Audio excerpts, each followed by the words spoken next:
So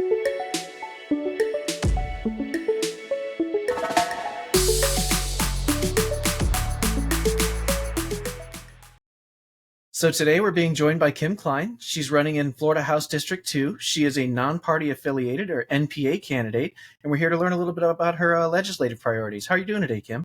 I am doing fantastic. Thank you so much for allowing me to be here today. So we were following your candidacy here, and on your website you said that you were a former public school teacher. Is that correct? That is correct. I have my bachelor's is in history, and I have a master's degree in education. I taught in public school here in Santa Rosa County, which is where my district is located, for about 10 years. I taught all of the AP government classes, all the comparative politics classes. I coached the speech and debate team. I've taught civics. I've taught American history, world history. So, and have served in 2 different schools as the social studies department chair. So that is my jam. That is what I know. I know how government is supposed to work. So part of this process is going to actually be putting that into practice. That's interesting. So I didn't realize so much of your educational background was in government itself. That's kind of cool. Is that one of the reasons that you're running for office? Actually, one of the 3 core pillars of my platform is public education and saving public education. But the thing that got me into running for office, sort of the catalyst for this whole thing, was actually property insurance. So I left teaching in 2022 to run my own business. I owned 2 retirement communities over on the west side of Pensacola, which is also in our district. Our district is really large in District 2 here in the Florida State House District. And so I was running my 2 senior communities, and they're just apartment complexes for people over 60. They're not nursing homes. They're not assisted living. So it doesn't have that additional insurance risk. But my property insurance quadrupled in one term, 4 times what I had been paying the previous year. So I called my insurance agent and I said, "What's happening? How can this happen? It's this completely wiped out my profits for the entire year." And he said, "Well, you need to call your state representatives because they haven't been doing their job." And so I called my state senator's office and no one called me back from there. I called my state representative, House representative's office. He did not call me back, but one of his aides called me back. It was a very candid, frank conversation with this young man. And I said, "Tell me what's going on. Tell me somebody is working on insurance." And he said, "Nobody's working on insurance." And I said, "How can that be? It's going to affect everything. It affects the cost of everything we pay for. It's going to affect the rental market, the real estate market."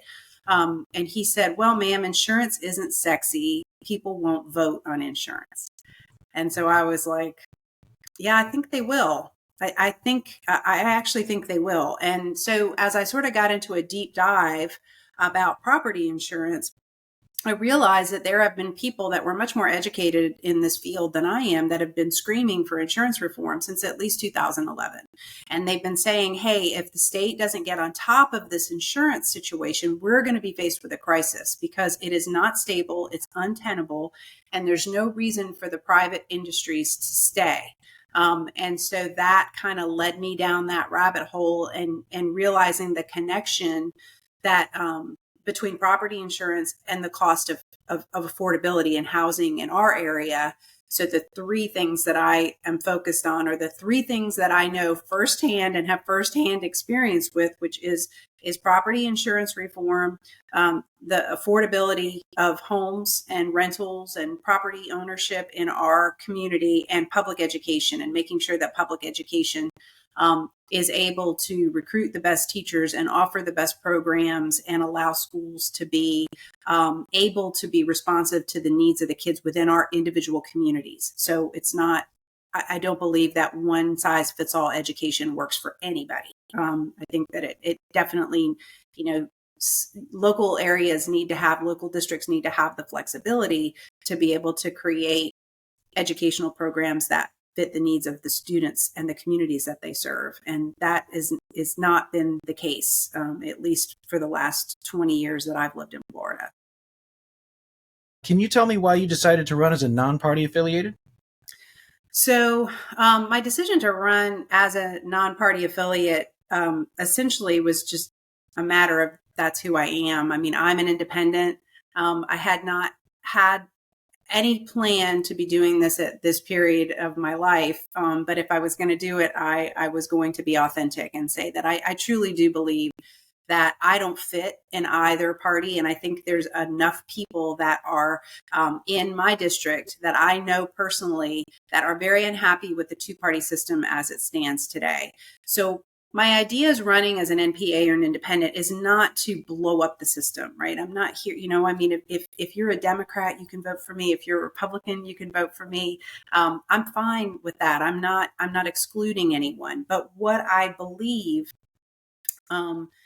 that can happen if we have even just a small collaborative group of independent minded people in the legislature, that we could really do a lot to advance not only tempering legislation that sometimes seems a little extreme that's coming out, but also working towards solutions that the majority party doesn't necessarily want to talk about, that leadership doesn't really want to talk about. And one of the bills that was in session last year was actually a bipartisan bill.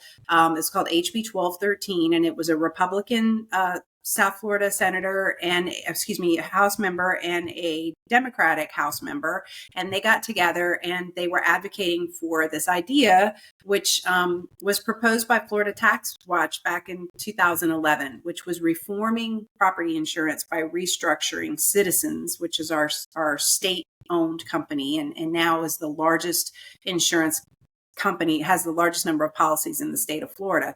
By restructuring that as something that looks more like what Texas did back in the 70s, which was creating a wind-only state insurance company that everyone could buy into. Because right now with Citizens, a lot of people can't buy into Citizens after they get canceled from their private insurer, because Citizens won't insure homes over $750,000. And I know that a lot of people might be thinking, oh, we don't need to help people who have homes over $750,000. But a lot of times what it is those homes, because property rates have gone up so drastically in Florida, some of those homes were purchased at less than $300,000, or maybe they were inherited from somebody's parents. And then you've got this house that you have to sell because there's no way that you can buy insurance. And in some cases, there's no insurance. Sometimes there's no insurance available for you.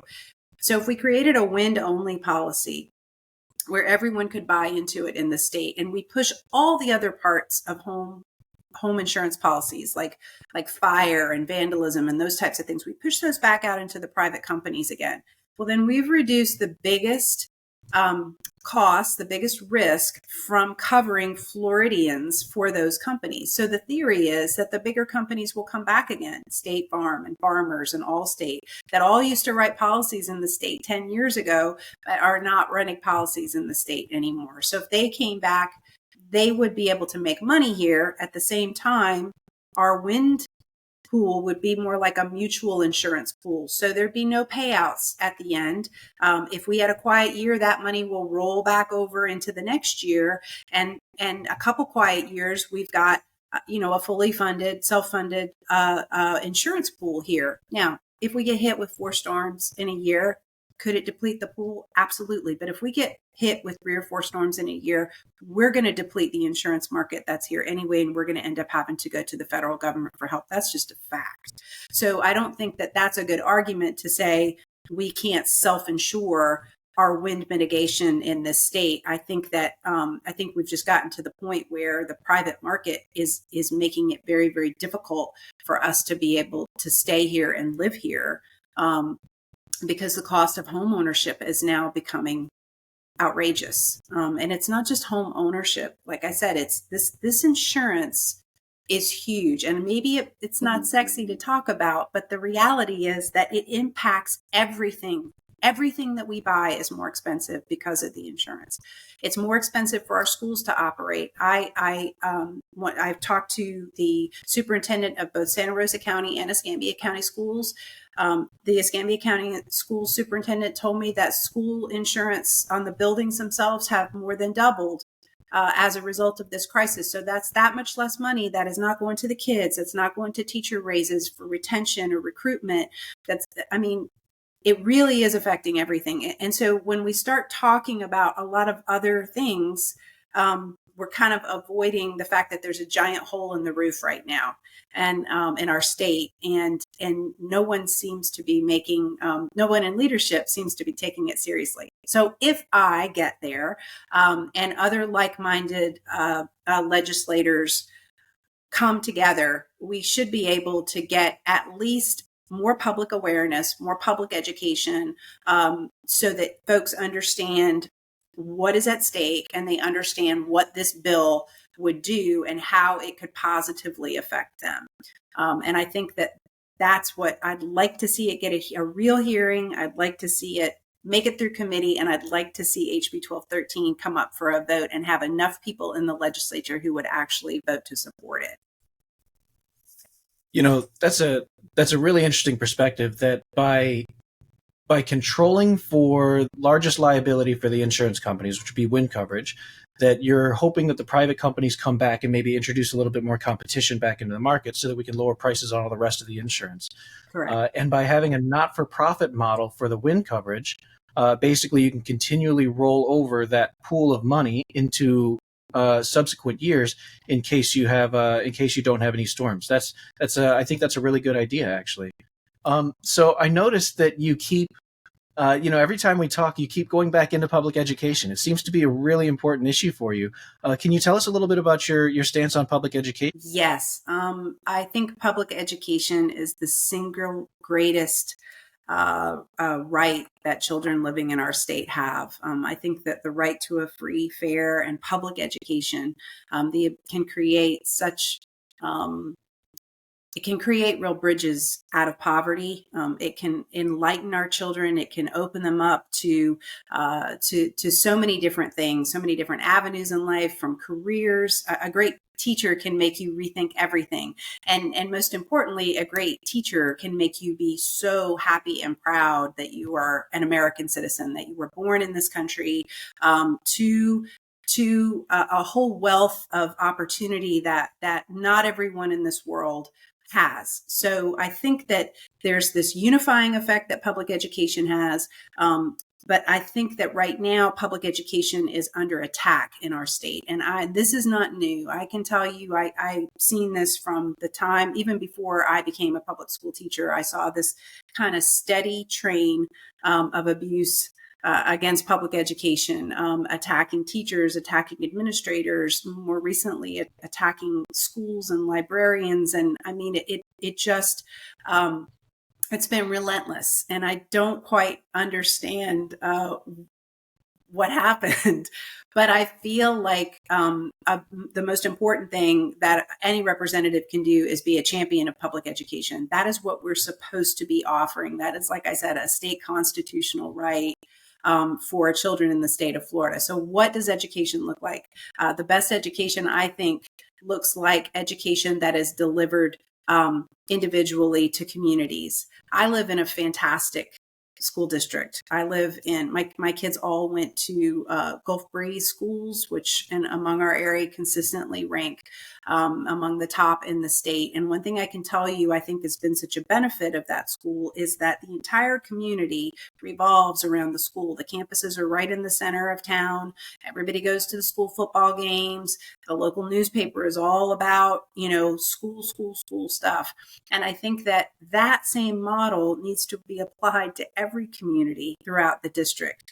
And some communities are not as, Gulf Breeze is a wealthy, affluent community. Not everybody here is wealthy, but it is a very affluent community. But you could take the same model and put it in a less affluent community, or a community that maybe needs some additional help, and you still can create this community school where that model that the neighborhoods kind of revolve around. And what we've seen is there is at UCF, they developed a model called the Community Partnership School model. We have 3 of them here in our district.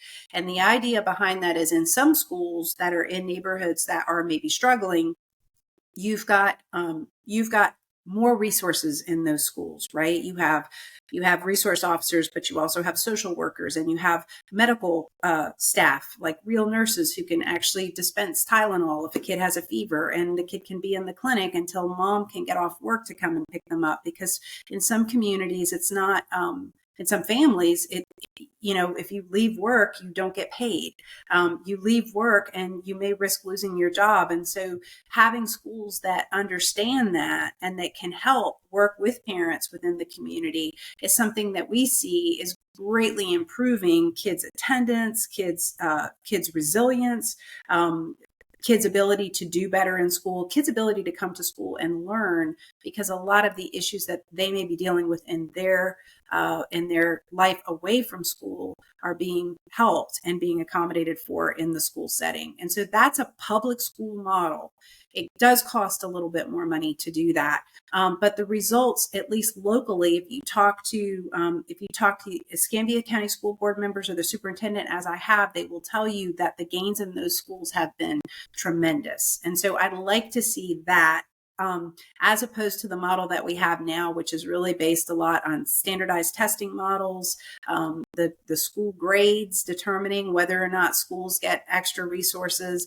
And it seems like the more that a school needs innovative thinkers outside the box, the more restrictive the state gets on what those administrators and teachers can do to reach those kids and improve scores. So it's like, they'll have a very prescriptive method that you have to use that's created by the state, as opposed to trying to recruit people throughout teachers and administrators that are willing to look at this problem a little bit differently, because that it takes a certain amount of creativity to be able to engage students. And so, that's what I would like to see ultimately. More funding coming to local schools, less mandates coming from the state. We get a lot of unfunded mandates, these rules that are created by the Florida Department of Education and the Florida Board of Education that are sent out to the districts without any funding to make those things happen. And I will point out, I think that if we had more teachers, more people with educational backgrounds that were involved in writing education laws, they would be much more sensitive to the needs of students and families and teachers. And I think it's worth noting that on the Florida Board of Election, there's no public school teachers. The last I checked, there was one charter school teacher, which, there's a role for charter schools for sure, but they're not, they shouldn't be a replacement to outsource public education, which I think is the move that we are seeing. And one other thing I just want to discuss is, we had a massive expansion of the voucher program in this last session. And I think that this spending, kind of handing out of tax dollars to schools that may be unaccredited, to homeschoolers with very little, in some cases, oversight over where the money is going. And I do not have anything against homeschooling. I just want to say that I don't have anything against parochial schools, but I think that when you start talking about passing out taxpayers' money, we need to know where that money is going. Public schools have a very high bar they have to meet. They have a lot of accountability standards. In some cases, I think almost too much accountability is required by public schools. And to be able to say, which the new voucher program has said that, it takes around $8,300 per student, for instance, in our district. With voucher programs, the idea is that you can carry that money with the child. So if you send your kid to a private school, you can take that money with you. If you decide to homeschool your kid, you can turn in receipts, a very broad number of receipts for different things. And included in that receipt list can be big screen TVs, office furniture, computers, even tickets to Disney can be considered educational, and those receipts can be turned in to the Florida voucher scholarships, and people can be reimbursed for that. And I I need to know more that my tax dollars are actually being used for education when they're being tagged as education dollars and being taken out of the coffers of our local districts, so that they can hire quality teachers, that retain quality teachers, and be able to utilize materials and models that will help our students succeed. 90% of the kids that go to school in the two counties that that my district would represent, go to public schools, regular old public schools. And so I think that that's where 90% of the tax dollars definitely need to be, in those schools. Man, you said so much in there. There's so much to respond Too to. much, I So know. you had so many good ideas though, and you made a lot of really good points. Funny, going back to what you had previously said, you were talking about the increasing cost of insurance. And while you were talking, I was thinking about how, a lot of this conversation tends to be around public teachers and, around book bans and things like that. But you had brought up the administrators, the counselors, the nurses, and all the people that it requires for that school to function and be a healthy environment for all the students. And it occurs to me that if the school's insurance rates double, I didn't realize that the insurance for the school had to come out of the local school's budget. For some reason, I guess I thought maybe the whole county insured the schools, or maybe the state insured the schools, or something along those lines. But yeah, having increased insurance rates would cause the schools to not be able to afford a lot of the necessary services and things that our students need. Right. Absolutely. It affects everything. It really needs to be, I mean, it is the single biggest issue facing our state right now. And I don't care, who voters, what district you live in, or who you're considering voting for. I urge everybody to ask every candidate at the state level, what are your ideas about this? What do you think can be done? Because we're really technically 4 years into this crisis, and the actions of the legislature have been, let's reduce the amount of litigation by limiting people's ability to sue their insurance companies if claims aren't paid in a timely way, right? So and the promise was, in a couple years, that's going to level out the market and everybody's rates are going to go down. And that was in 2022, and we're in 2024. I don't know about everybody else that's watching this, but my insurance rates continue to go up every single year. And what we're seeing is that when folks now have an issue with their insurance company not paying a claim, it's going to be much more difficult, much more expensive for them to force the insurance company to pay what they owe. So it's really going to hurt, I believe, the consumer. And we'll find out. I hope I'm wrong. I hope I'm wrong on that, but I fear that we have another big storm, and it's going to be the consumer who is going to be in trouble, not the insurance companies. That's a really good point. So you had brought up with the school system and the voucher programs and things, you were implying that you think that a lot of this spending may be misappropriated. And I know one of your big issues is to stop wasteful spending. Can you tell us some other areas where you think our government might not be spending their money properly, and where we might not have enough oversight or awareness as to what's happening? I think that, the problem is that for most of us regular folks, we don't really have time to go through the legislative budget every year. We don't have time to go through the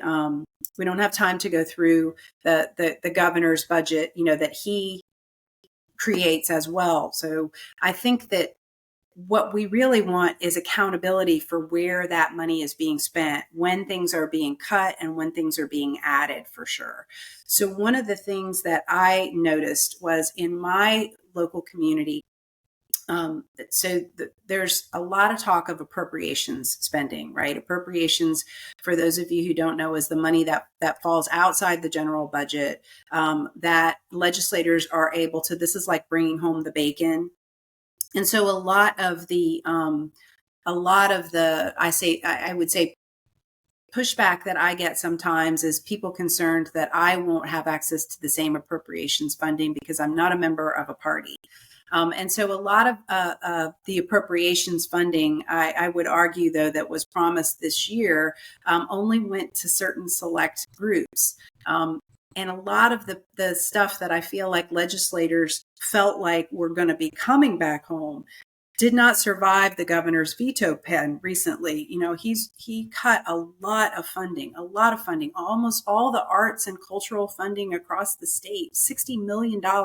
I talked to folks at the local, some of the local nonprofits here that run, Pensacola is a fantastically artistic city for a town this size. We have a local symphony, we have a local little theater, we have a ballet, we have an opera, we have the historic Sanger Theater, we have all kinds of really cool stuff. And a lot of those nonprofits just kind of took for granted that this cultural funding was going to happen. A lot of the representatives assumed that the cultural funding was going to continue to happen, and it was cut. And when you're on a nonprofit board, $100,000 is a money that you can't necessarily make up. And so I think it's a hard argument to make sometimes when people say, "Oh, arts and culture, we have financial issues. We're economically struggling. Maybe those things are extras that we don't need." But I would say to those folks that a lot of these cultural activities, events, festivals drive a huge amount of economic growth, economic power into our downtown area. A lot of the people go out to a show and they go to eat at the local restaurant. They shop for a dress in the local place. When we have festivals, art festivals and things like that, the people come in from all over the place and spend money in our community. So those are generating jobs, those are generating revenue, those are generating tax dollars. We're all interconnected. So what I would like to see is that when the legislature, which has the power of checks and balances to push back on the governor's veto. I mean, the Florida state legislature has the power to override vetoes. They have the power of checks and balances against the executive branch, but I haven't seen anybody use that in so long. It's like because they're all of the same party, they don't check the power of each other. They don't check the spending of each other. And what that leads to, in my mind, is not only irresponsible spending, but also in some cases unethical behavior. What I have found as an independent is that more often than not, partisan players, even if they're a great, elected official, will protect other party members, even if they are corrupt.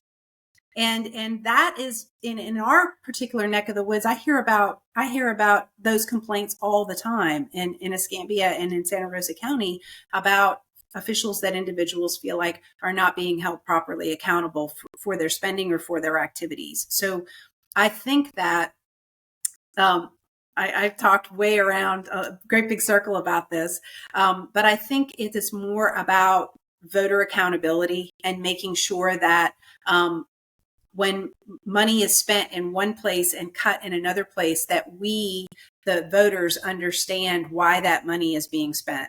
I also know that, just one other thing, when we come to affordable housing, for instance, this is another kind of pet peeve, not a pet peeve, but that's not the right word. It's definitely something that has called to my attention, is the way that we spend money, the way that we say we are budgeting taxpayers' dollars. So we have this wonderful trust fund in the state of Florida called the Sadowski Trust. It was established back in the late 90s by the state legislature with the idea that in the future, if Florida didn't prepare for its growth, that we were going to be faced with a housing shortage, right? An affordable housing shortage.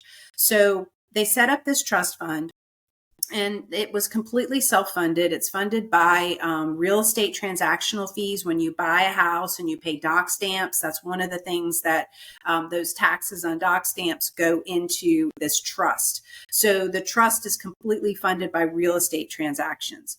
That money was designed to go back to county and local governments, and also to incentivize builders to build more affordable houses and attainable homes, so that we didn't end up with just them building, the $500,000 $1 million homes, but we had a constant supply of first-time home buyer homes or working class homes, so that people could enter that market. what's happened since the early 2000s is the state legislature has raided the money out of the Sadowski Trust and used it on other parts of the budget that had nothing to do with affordable housing. And then at the end of the year, the legislature and the governor would say, look at us, we're so good with money. We balanced the budget and we did, we gave money to all these other things, or we completed these other projects. But the reality is they were just taking money out of our savings account and they were spending it on other things, unrelated things. So now fast forward, because we had some years where many years where county and local governments got $0 to prepare or to add more affordable housing or to create more incentive programs for first-time buyers or developers. We had the years where there was nothing given to the city and county governments, so they could never budget for that. So, anytime you're going to make any kind of big anything in government, if you're going to build something, if you're going to kind of try to complete a program, it's like 5 years of planning before it actually happens. So if that money was never in the coffers, and we're talking about somewhere in the neighborhood of $8 billion with a B that was diverted out of this trust fund, that should have been going towards affordable housing over the last 2 decades and was not, that's a lot of money. And now that, different groups, the Florida Housing Coalition and different watchdog groups have said, hey, what about the Sadowski money? Why are we in this affordable housing crisis? The state legislature has agreed to put 70% of the Sadowski money now into affordable housing initiatives. But the thing is that you can't make up for those 20 years that it wasn't there, right? And why isn't it 100%? Why is it only 70%? So that's the kind of stuff, like, I, as a voter, didn't know that. I mean, I was a government and civics teacher, and I didn't know that was happening until I started digging into it. So what we need is whoever we elect, that they're going to be transparent, and they're going to call out the mismanagement of our funds. They're going to call out the misuse of tax dollars, and they're going to be a constant whistleblower for their constituents back home. And I think that that's the job of a representative, is not to represent a political party. The job of a representative is to represent the people of the district that they're serving. And so that's a challenge I would like to see happen across the board. I would like to see a lot more folks running on the idea of creating more transparency within our government and educating our voters on what's happening. Because I think in some cases, unless you're in Tallahassee, unless you're watching these things happen, you don't know. And we're seeing more and more laws being passed by the legislature that are blocking even the media's ability to get access to a lot of this stuff. A lot of our sunshine laws have had added layers added to those so that it's more difficult for voters to get to the truth. And so I think it's that much more important that we get more people there who are people-centered and who are interested in keeping the Sunshine State nice and bright so that we all know where the money is going. Yeah, a while back I had talked to Bobby Block. He was head of the First Amendment Foundation, and he had brought up one of the same issues. He was saying that a lot of laws are being passed that are blocking access to public information, and so people they don't even know what they should be fighting for or against, because they can't find out what's actually happening behind closed doors. And earlier you brought up a really good point about vetoing budgets. We had bipartisan support from the legislature to help fund the Digital Democracy Project and help us expand so that we could bring public education and so that we could inform voters about some of the issues that are happening in their local communities.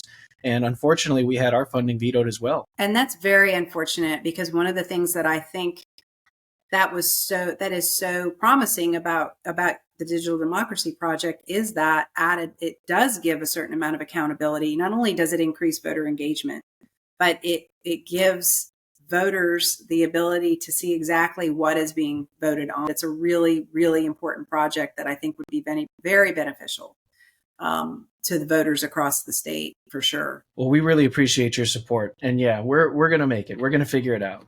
So can you tell me a little bit about what made you decide to endorse us and how you might use our services? So again, like as I said before, I feel like the Digital Democracy Project is something that at the most basic level, it encourages voter participation. It encourages voter engagement, which my 10 years of teaching government and public schools, if I could say one thing that I tried to like nail into my kids' brains, it was participate. Democracy is not a spectator sport. You have to get involved if you want to actually utilize all this freedom that you have. So I love the fact that it puts things in folks' hands in that app where they can actually take a look real time at what members of our legislature are voting on, and that it gives elected officials the ability to sort of take the temperature of the folks in their district and say, this is something that's important to my voters, or this is how my voters want me to vote on this particular issue. And hopefully the representative and the voters align on those issues. But even if it's something that, let's say, as a representative, I feel like I'm going to go vote one way, but when I take a look at the results of Digital Democracy Project and I see a lot of voters are wanting me to vote the other way, it gives me that information. So I have to either take a look and reevaluate and make sure that I'm looking at everything from every angle.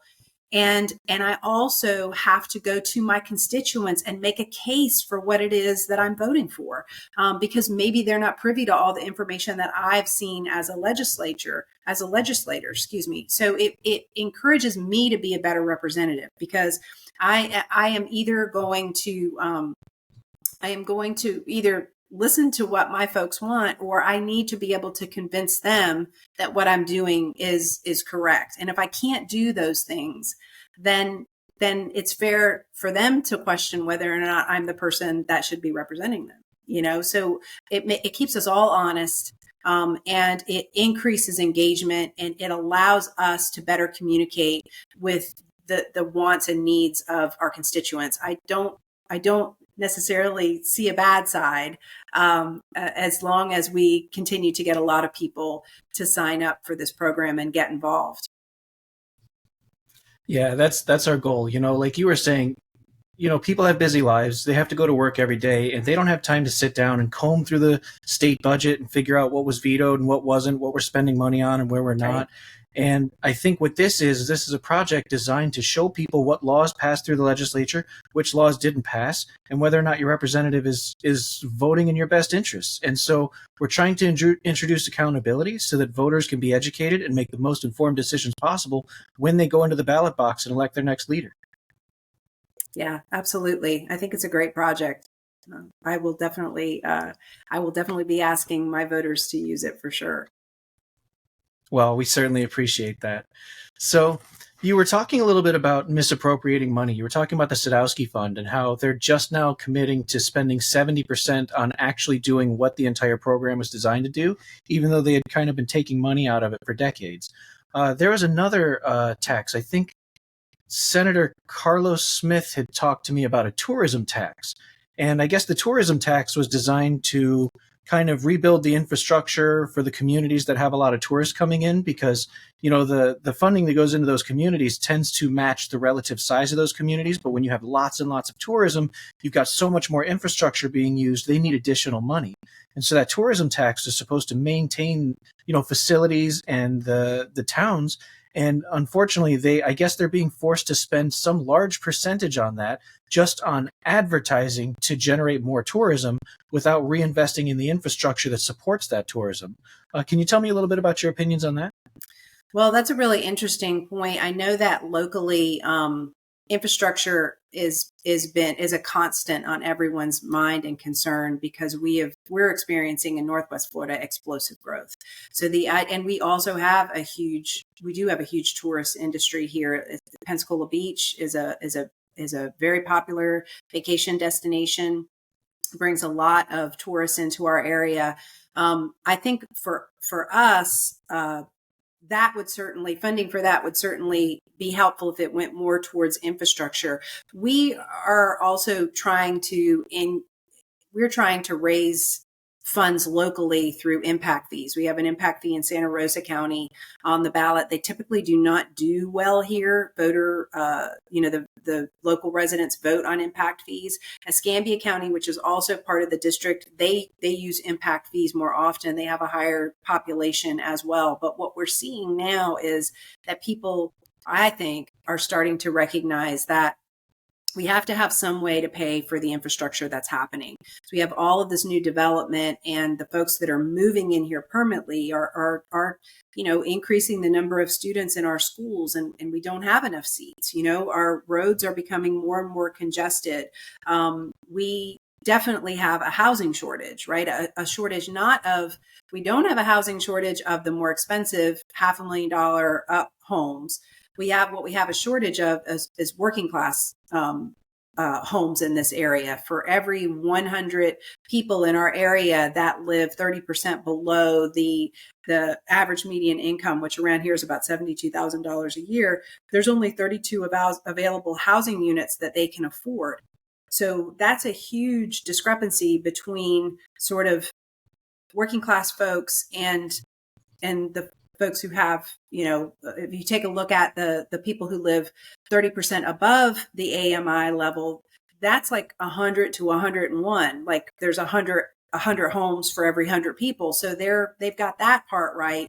But what we need to do is focus on creating more affordable housing solutions for the folks, the teachers and the cops and the servers and the folks who keep in the tourist industry, that work down in the hotels, that keep our community going. The enlisted guys out at the base who can't find a place to rent because everything is so expensive here now, which also has to pull into the thinking of the leadership, the military leadership at the bases, as to whether or not they can take on any new programs, because are they going to be able to have enough housing for the service members that they would need to come in to produce to work on those programs. So there's a lot of stuff. The quality of schools is important too for the military folks over in Pensacola, because people want to move to a place where the schools are good. So all of these things are going to well, they're all kind of coming to head now, because we've kicked the can down the road for a long time with infrastructure. And there's a lot of money, I think a lot of maintenance that's been deferred by the state, of dollars that should have come directly to our district to expand roadways, to improve roadways, to deal with stormwater issues, above and beyond what we're able to just raise locally. We have the whole west side of Pensacola, which is part of my district, that has issues with a road known as Gulf Beach Highway, which is the main drag between the base and Pensacola. And it hasn't seen any real improvements in more than 30 years. So we've got to focus on taking care of the infrastructure that's here, finding ways at the state level to funnel more money locally so that we can improve not just certain parts of the district, but all of the district, to incorporate all the areas, whether they're the affluent areas of District 2 or whether they are the less affluent areas. We all need to have access to the same funding when it comes to transportation and infrastructure improvements in our area, for sure.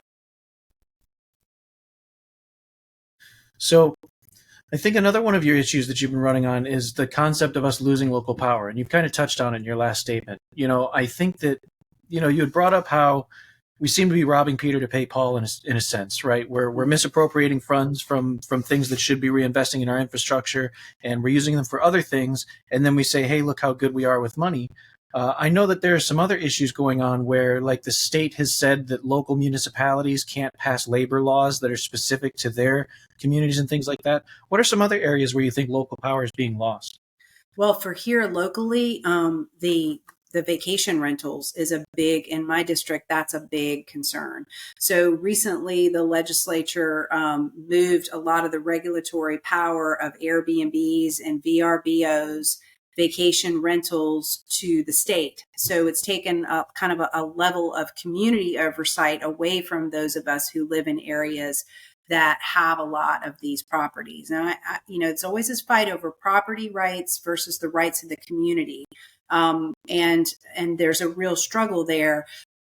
It's important that these vacation rentals and Airbnbs are properly regulated. And what's happened, because those of us who live in communities where there are Airbnbs, particularly those folks who live out at Pensacola Beach and Perdido Beach, they suffer when you've got the house next door that has, 24 people there that shouldn't be there, and they're putting trash in the street and having these huge parties. And, there are those people, those of us that actually live here, do expect that there should be more oversight over some of these properties. And so what's happened by the state pulling that oversight to Tallahassee, they have only set aside enough money for oversight to hire 9 people. So 9 people to regulate the entire vacation VRBO and Airbnb industry in the state of Florida is something that tells me that that's not going to be regulated. I mean, if you're not going to set aside the money for proper enforcement of rules, then why do it? And what I see is more and more power is being taken away from local people for us to be able to govern ourselves.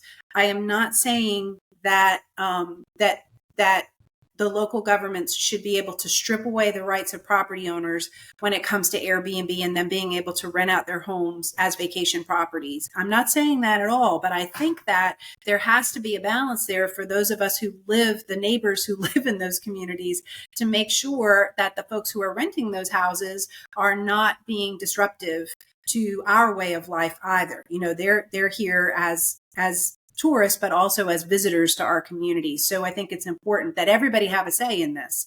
And additionally, everything from the ability of communities to incorporate,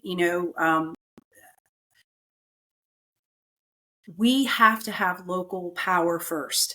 If I am upset about things that are happening in my community, I can get up and I can go down to the city council meeting on a Tuesday night or the county commissioners meeting on a Thursday morning, and I can let them know about the problem. And I can get together with other taxpayers, other citizens in my community and say, hey, we got to do something about this. And I can have real traction oftentimes at the local level. But if you continue to pull more power to Tallahassee, what that means is when I'm upset with something, when my neighbors are upset with something, we now have to drive 3.5 hours to Tallahassee, and we may or may not be heard.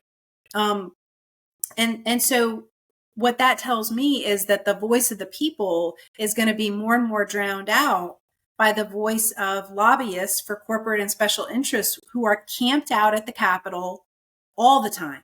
They never go away. And I'm sure some of them are very nice people. I'm not picking on them, but I'm saying that, the voters need to be able to regulate, to control, to govern our own communities as best we can first. The state should have certainly some realistic expectations on funding that they send our way. But I think that the people who know how to solve local problems in Pensacola, in Gulf Breeze, in Navarre Beach, in Perdido Key, on the west side of Pensacola, the people who are here are the ones who have been working boots on the ground and know how to fix these problems. What they need is additional funding.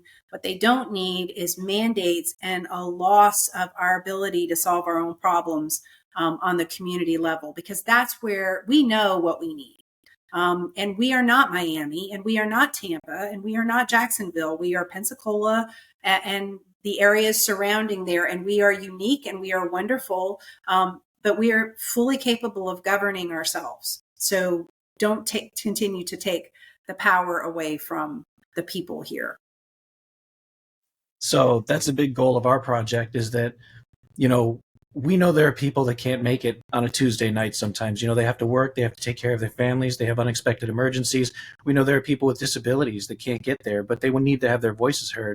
And so what we want is, instead of you having to drive your 3.5 hours to Tallahassee, you can just pick up your phone. You can tell your legislator exactly what you think, and you can have that legislator represent you in Tallahassee.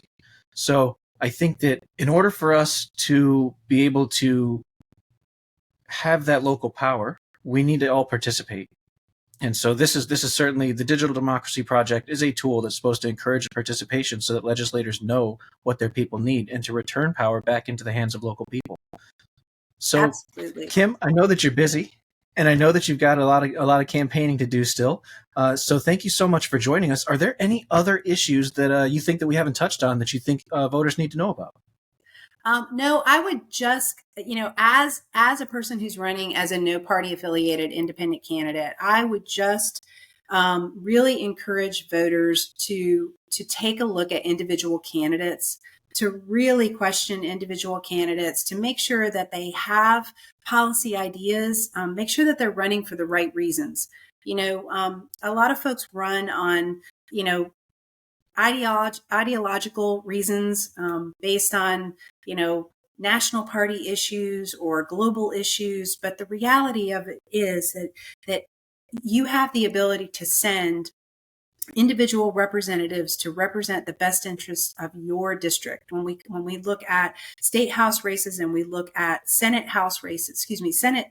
Senate races, please take the time to get to know the candidates. And that is going to take engagement on the part of voters. That's going to take, getting out and going to the candidate debates and the forums and taking a look at interviews online and reaching out and asking questions of the people who are seeking to earn your vote, and make them earn your vote. Don't just give it away because there's an R or a D next to their name.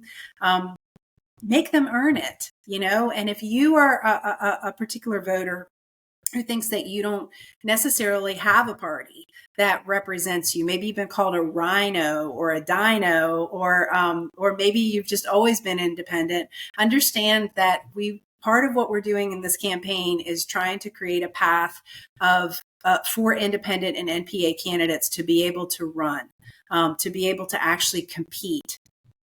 And so ultimately, at the end of the day, if we can get, like I said, just a small group of independent-minded, maybe nonpartisan candidates in the state legislature, I'm talking 10 to 15 people, we could really have the power to temper legislation and to make sure that the legislation that is being passed is the best legislation for everybody, the greatest good for the greatest number of people, as opposed to legislation that has been specifically carved out by particularly corporate interests or special interest groups or insurance companies, or maybe folks who are just so far to the right or so far to the left that they are really tone deaf to the needs of the average person, which I have found the vast majority of the thousands of people that I have talked to here in this district is that most of us live somewhere in between these two extremes.